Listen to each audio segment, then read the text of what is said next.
এখন নেব কোনায় সার্ভিসের লাইলে সমস্যা আছে না আরে মাটি একদমই নরম যে সুন্দর, একদম কোনো ধরনের মাটি শক্ত থাকে না এলারি। Hello friends, welcome to my new blog. আজকের ব্লগ হয়েছে আমাদের এইদিকে।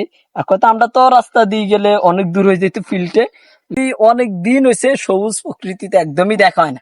বাট আলহামদুলিল্লাহ অনেক দিন পরে রমজান আসে, এই কারণে জোহরের নামাজ আদায় করে এখন রওনা দিলাম ফিল্ডের দিকে। দেখি ওনারা রমজান মাসে কি পরিমাণ কাজ করে। তো চলো। আসসালামু আলাইকুম বন্ধুরা, তোমরা সবাই কেমন আছো? তো আলহামদুলিল্লাহ এখন আমি ধান ক্ষেতের ভিতর দিয়ে হাঁটতেছি, বাট জায়গাটা কি অপূর্ব সুন্দর লাগতেছে। একদম একতা রাস্তা দিয়ে গেলে যতটুকু সময় লাগতো এখান দিয়ে গেলে তার 3/1 সময় লাগে। তো এত পরিমাণ রোদ সীমার বাইরে, যেটা তোমাদেরকে বলে বোঝানো যাবে না। ওই যে দেখো ওরা সবটি ওই জায়গা দিকে যে কে কার আগে দ্রুত যাইতে পারে। ওই যে দেখো ওই সাইমন আর এই যে শাওন, মানে এরা তিনজন তিন জায়গায়, আর আমি হয়েছি এই জায়গায় কে কার আগে ফিল্ডে পৌঁছাইতে পারে। ফিল্ডে মানে বুঝুন ইটের ভাটা যেটাকে বলা হয়, যেখানে ইট বানায়। গ্রামের দিকে দেখবে, শহরে মনে হয় অন্য ধরনের হয় কিনা জানি না, বাট এইদিকে একটু অন্যরকম হয় আর ইট বানানো। আমি ওইটাও তোমাদেরকে দেখাইতেছি। আমরা আসলাম ওই দিক থেকে, মানে ওই টাওয়ার শুরুতে জিগে ওই পাশ থেকে আসলাম। অলরেডি টাওয়ার সাইডে ক্রস করা হয়ে গেছে। ওইখান থেকে এই হইছে ব্রিক ফিল্ডের ভাটা, এই যে তোমরা দেখতেছো এটা হচ্ছে গিয়ে এই ফিল্ডের ভাটা। আর আমি তোমাদেরকে সুন্দর করে দেখাইতেছি। এইটা আমরা বন্ধুরা ওইখানে চলে গেছে, ছোট ভাই বেদাররা। বাট আমি রওনা দিতেছি, তো আমি অলরেডি এখন ঢুকবো, দেখবো কি পরিস্থিতি বা কেমন।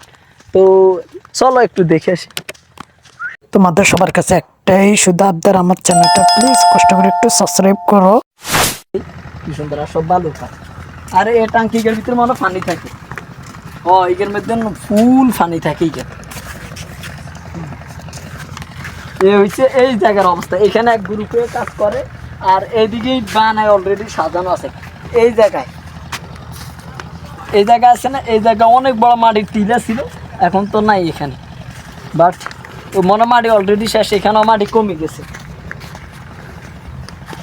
তো এই সব হচ্ছে মানে অলরেডি সাজায় না, আর ওই জায়গায় পড়ে। তো উপরের দিন আগুনে ফুটতেছে, আমরা ওইটা দেখবো। মেন হয়েছে ওইটা অনেক সুন্দর। তো আসো আগে আমরা এই পাশ দিয়েছে, এই পাশটা একটু সুন্দর, দেখতে সুন্দর লাগে।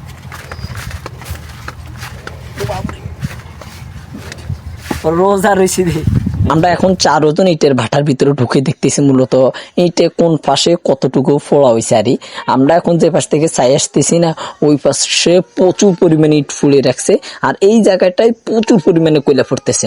আগে দেখতাম কিরকম ভ্যানগুলোতে ইট নিত, কোনো চার্জ দেওয়া লাগতো না, আর এখন ভ্যানে সবগুলোর চার্জ দিতেছে।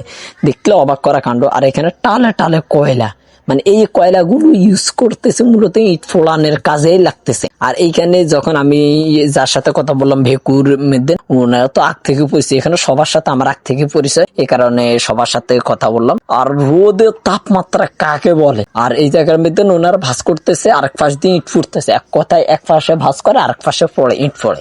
তো এরকম মনে হয় পুরো বছর প্রায় 6 মাস চলতেই থাকে। আর উপরে এই জায়গায় ওনারা কিভাবে আছে আমার মাথায় ধরে না, কিন্তু তো আলহামদুলিল্লাহ তোমরা তো অবশ্যই ফুল ব্লগটা দেখছো, বাট কিরকম হয়েছে অবশ্যই কমেন্টস করে বলবে। বাট একটাই শর্ত, চ্যানেলটা সাবস্ক্রাইব করো।